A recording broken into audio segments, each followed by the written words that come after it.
그 총장님께서는 단국대학교 총장으로 취임한 지 지금 2년 가까이 되고 있는 걸로 알고 있거든요. 그 학교에 대한 자랑 좀 편하게 들려주세요. 네, 조금 전에도 네. 말씀드렸습니다만은 저희 대학이 이제 최초의 해방 후에 어떤 민족 그 사학으로서 출발을 했습니다. 네.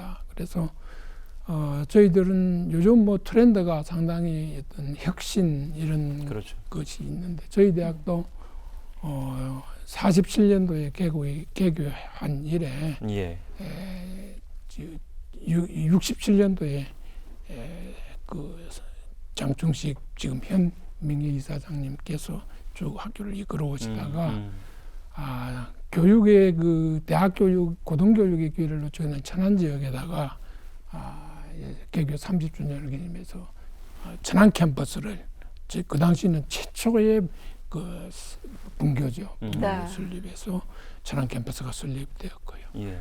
그리고 또 그 2007년도에는 한남동이 이제 그 교육 환경 자체가 상당히 교육 공간도 좀 적고 특히 이제 앞으로 시대가 공학 계열의 어떤 집중적인 산학 공학 이런 쪽으로 그 필요하고 그러니까 교육 환경이라든지 모든 부분이 좀 더 부족한 부분이 있었는데 과감하게 그 어떤 서울이라는 지역을 탈피해서 탈서울의 어떤 새로운 그 고등교육에 그래서 축전으로 이전을 한 것이 2007년도입니다. 묘하게 30년마다 이렇게 학교가 새로운 어떤 그 이전을 비롯해서 교육의 어떤 새로운 그걸 혁신을 하는 그런 것을 우선 들 수 있겠고요.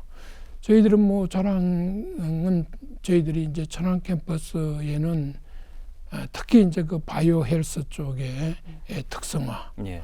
그래서 저희들이 이제 천안 캠퍼스에는 의대, 이제 네. 그 부속병원이 있고 치대, 간호대, 약대, 보건대, 생명과학대. 뭐 이런 그 특히 바이오 헬스 쪽에 그다음에 뭐 스포츠 재활 중심이 되는 스포츠 과학대학 또 예술 치료하는 예술대학 이런 쪽으로 해서 바이오 헬스가 특성화되어 있고 축전은 이제 교지가 상당히 이제 넓어졌고 그 경기 남부 지역이 IT라든지 이런 어떤 그 4차 산업혁명에 맞는 새로운 어떤 신기술 산업들이 상당히 이제 그 판교를 비롯해서 그런 쪽에 맞는 IT, 융합기술, 반도체 이런 쪽으로 특화되어 있어서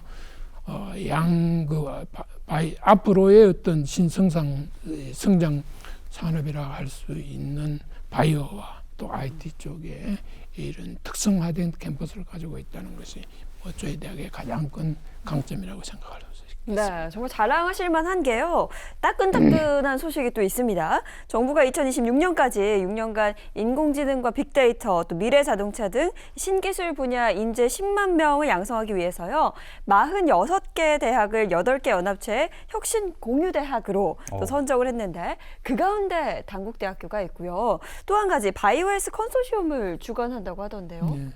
이번에 저희들이 5월 3일 날 교육부에서 이제 발표되었습니다만은 저희들이 이제 혁신 공유대학으로 특히 바이오 헬스 분야의 그 신기술 또 신바이오 그 공유대학의 주관대학으로 선정이 되었습니다. 이 공유대학은 앞으로 어떤 4차 산업혁명뿐만 아니라 앞으로 새로운 신기술 그 인재 육성 국가 산업으로서 기관 선정이었는데 그래서 이제 저희들이 이제 크게 이 공유대학 사업은 주관대학이 있고 그게 이제 수도권의 3개 대학, 지방의 3개 대학 이렇게 해서 총 7개 대학이 이제 참여, 주관대학 하나와 6개 대학이 참여 대학으로 이렇게 구성되어 있습니다. 전체적으로 이제 그 바이오 쪽에 헬스 쪽에 산업 인재를 육성하기 위한 교육 프로그램을 개발하고 플랫폼을 만들고 그렇게 하면서 모든 교육 과정, 교과 과정들을 서로 공유하면서 그런 어떤 교육 과정을 개발하고 또 그런 가운데서 이 인재를 육성하는 어떤 프로그램들을 개방형으로 하는. 앞으로 대학들이 고등교육의 변화가 요즘같이 이제 포스트 코로나도 시대에 가게 되면 과거로 돌아갈 수 없지 않습니까? 네. 그래서 특히 이제 이 신산업 쪽에 국가적으로 역점을 두고 있는 이런 쪽에 인재 양성, 그런 게 25,000명의 인재 육성을 하기 위한 그런 사업에 선정이 되어서 저희들이 미래 대학 교육의 어떤 공유 프로그램을 선도할 수 있는 그런 대학으로서 상당히 지금 학교가 자신감에 차 있습니다. 네. 자, 신기하게도 뭐 2년이라면 2년이겠죠. 이제 학교 2007년에 이제 죽전으로 옮기신 얘기를 하셨는데 묘하게도 제가 아직 저는 이제 결혼을 미혼인데 2007년, 8년, 9년 요 무렵에 그 단국대학교 음대생을 제가 사귀었었어요. 그래서 단국대학을 많이 갔거든요, 죽전을. 예. 근데 생각보다 저는 이제 광진구에 사는데 네. 멀지는 않아요. 멀지는 않은데 그리고 그 주변에 그 주거 환경도 좋고 그다음 캠퍼스가 굉장히 예쁘고 크고 저는 깜짝 놀랐거든요. 그래서 이 학교로 다시 입학할까 막 이런 생각도 했었는데 뭐 여자친구하고 있었으니까. 네. 근데 묘하게도 이제 서울에 있다가 죽전을 옮겼다는 그 이유만으로도 그 대학 진학하는 이제 학부모들이나 학생들의 선호도가 좀 떨어진 거 아니냐 이런 지적은 있었거든요, 그 사이에. 처음에 이전을 결정하고 나서 상당히 그런 반발들, 우려들, 염려들이 많았던 것은 사실입니다. 예. 그러나 너무 인서울에서 좁은 어떤 공간 속에서 대학을 미래의 어떤 이런 급변하는 사회의 요구에 부응하기 위해서는 탈서울의 어떤 결정이라는 것은 쉽지 않았던 것이죠. 예. 누구나 생각해도 서울에 소재하는 대학들이 학생들 모집이나 이런 데서도 유리한 점이 있는 것은 사실입니다.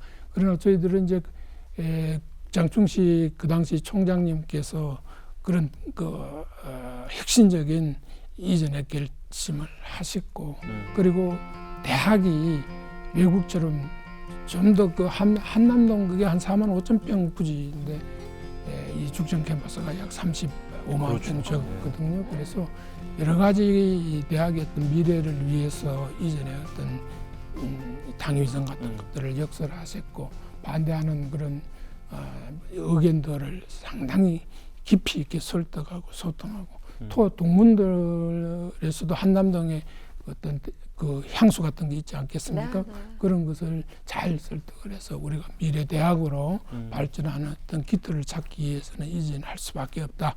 그래서 2007년도에 이제 이전을 했는데 처음에는 이전하고서는 이것이 이제 어쨌든 경기 남부권 지역 속에서 우리가 대학으로서의 기능을 좀 더 지역사회하고 또 어떤 교동교육, 입학 환경 이런 것에 적극적으로 좀 대응을 해야 하기 위해서는 사회적으로 교육의 어떤 신뢰도를 높여야 되지 않겠느냐.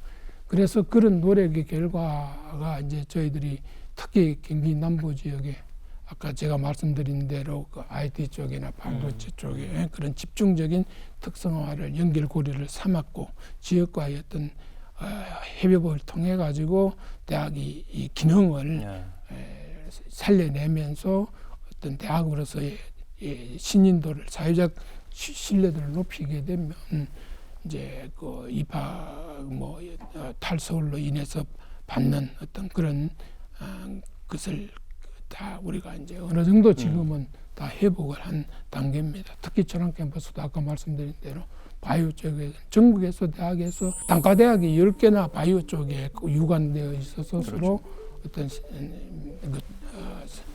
융합 기술을 또 뭐 이런 바이오 헬스 케어 이런 쪽으로 디지털 이제 죽전에 또 IT니까 디지털 헬스케어 쪽으로 연결되고 죽전과 천안 캠퍼스를 서로 이제 융합하는 그런 여러 가지 어떤 내부적인 그 관계들을 융합적으로 잘 교육적으로 살려냈기 때문에 지금은 그렇게 큰 그런 그 우려했던 바는 다 없어졌습니다. 상당히 높아졌고 또 그 학생들 들어온 수준도 그렇고 그래서 저희들은 그런 강점을 최대한 대학의 어떤 교육적인 그런 면에서 살려서 그것을 중점적으로 앞으로도 시대 변화의 요구에 우리가 부응하는 대학으로 거듭나고자 노력들을 많이 하고 있습니다.